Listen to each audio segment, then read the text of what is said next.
అనగా 22/3/2026 సాయంత్రం సుమారు 9:30 గంటల సమయంలో ముస్లిం యువత రోజు ఒకే దగ్గర కూర్చొని లూడో ఆడుతూ ఈ రంజాన్ సందర్భంగా ఉండేవారు. వీళ్ళ మధ్య చిన్న చిన్న పెట్టి క్వారల్స్ వల్ల, అంటే ప్రేమ వ్యవహారాలు మరియు లేకపోతే ఈ బండ్ల మీద తిరగటం, వీటి వల్ల ఒకరికొకరు ఆర్గ్యుమెంట్స్ పెరిగేసి వీళ్ళు ఒకరికొకరు ఏరియా మాది మీది అని, వాళ్ళ ఏరియాలో వీళ్ళు వచ్చారని, వీళ్ళ ఏరియా వాళ్ళు వచ్చారని చిన్న చిన్న ఆర్గ్యుమెంట్ చేసుకుని దీని మీద ఒక ఈ అబీద్ అనే అతను ఈ జలాలుద్దీన్ అనే తమ్ముడిని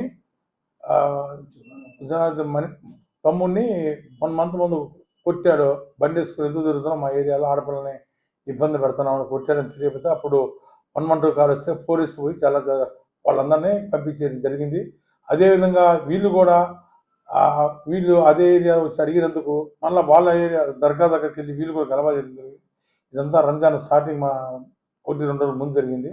స్టార్టింగ్లో దీని మీద ఇమీడియట్గా పోలీసు బంధించేసి అందరిని పంపించేయడం జరిగింది. తర్వాత ఎవరైతే ఈ పిల్లలను కొట్టారో ఈ అబీద్ అనే అతన్ని పోలీస్ స్టేషన్ పిలిపించి మరుసటి రోజు అటెంప్ట్ మర్డర్ కేసులో ముద్దాయి బాలాజీ పోలీస్ స్టేషన్లో అది తెలుసుకొని ఒక అటెంప్ట్ మర్డర్ కేసులో ముద్దాయి ఉండి నువ్వు ఈ విధంగా ఎందుకు పిల్లలను కొడుతున్నా మీద పోలీస్ స్టేషన్ అతను పిలిపించి అతనికి కౌన్సిలింగ్ ఇవ్వడం జరిగింది. తర్వాత బాగానే ఉన్నారు. రీసెంట్గా మళ్ళీ అప్పుడు కొట్టిన దానికి పిల్లోని సారీ చెబుతాం రండి అని చెప్పేసి నిన్న ఏం జరిగిందంటే వీరితో కలిసి మాట్లాడుకునే పరిహారం దర్గా మెట్రో దగ్గర ముందు అక్కడ సికిందర్ షాప్ దగ్గర ఇతన్ని అబీద్ అనే అతను ఎవరైతే ఉన్నారో ఈ కేసులో ముద్దాయి మేము స్టాబింగ్ చేస్తాము అతన్ని అక్కడ కొట్టారు ఎక్కడ దర్గా మెట్రో.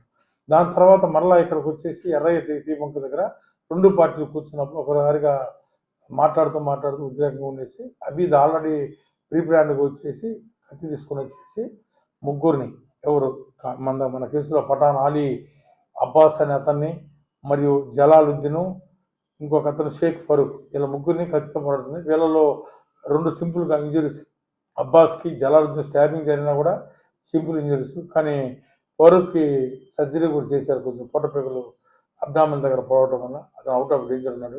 ఏదైనా చిన్నపిల్లలు ఈ విధంగా రంజాన్ మాసంలో అర్ధరాత్రి పూట లూడోలు ఆడటం ఇవన్నీ నైట్ మేలుకొని ఉదయం ఈ రోజాలు ఉంటారు కదా, పోలీసు కూడా ఉదార స్వభావంతో, గవర్నమెంట్ కూడా ఉదార స్వభావంతో అవకాశం ఇచ్చినప్పుడు ఈ విధంగా మిస్యూజ్ చేసేసి అనవసరం చిన్న తాగాలను ప్రేరప్ చేసుకొని ఒకరికొకరు కొట్టుకోవడానికి నేరము.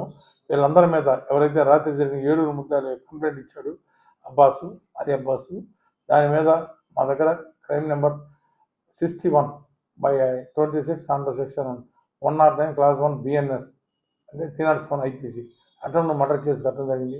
ముద్దాయిలందరూ సెక్యూర్గా చేసుకుని 100% రిమాండ్ చేసి వీళ్ళలో పాత నేరస్తులు ఎవరైతే ఉన్నారో ఆల్రెడీ 300 కింద ముద్దాయి ఉన్నాడు అబీద్ మీద రౌడీ షీట్ ఓపెన్ చేస్తాం తెలియపరుస్తాం. అదేవిధంగా ఈ కేసులో ఎవరైతే ఇంజ్యూర్డ్ ఉన్నారో వీళ్ళు కూడా 2022లో మన దగ్గర చిన్న బజార్ పోలీస్ స్టేషన్లో వీళ్ళు కూడా అటెంప్ట్ మర్డర్ కేసు ముద్దాయి. వీళ్ళ వయసు వచ్చేసి 25, 26, 27 ఉన్నాయి. ఇప్పుడు ముద్దాయిల వయసు వచ్చేసి 21, 22 అట్లా ఉన్నాయి. కనుక ఇది వీళ్ళు వ్యక్తిగతమే తప్పితే ఎటువంటి పొలిటికల్గా బ్యాక్గ్రౌండ్ లేదు. ఇది వాళ్ళ మధ్య వచ్చేసి చిన్న విషయాలు పోలీస్ దాకా తీసుకురాకుండా వాళ్ళు గ్యాదర్ అవటం వల్ల కనుక ఈ రోజు నుంచి రంజాన్ అయిపోయింది కనుక 11 తర్వాత ఎవరన్నా రోడ్ల మీద కనపడితే కఠినమైన చర్య తీసుకుంటామని డ్రంక్ అండ్ డ్రైవ్స్ పెట్టేసి ఓపెన్ డ్రింక్స్ పెట్టేసి జైలు పంపిస్తామని తెలియపరుస్తాం. Thank you.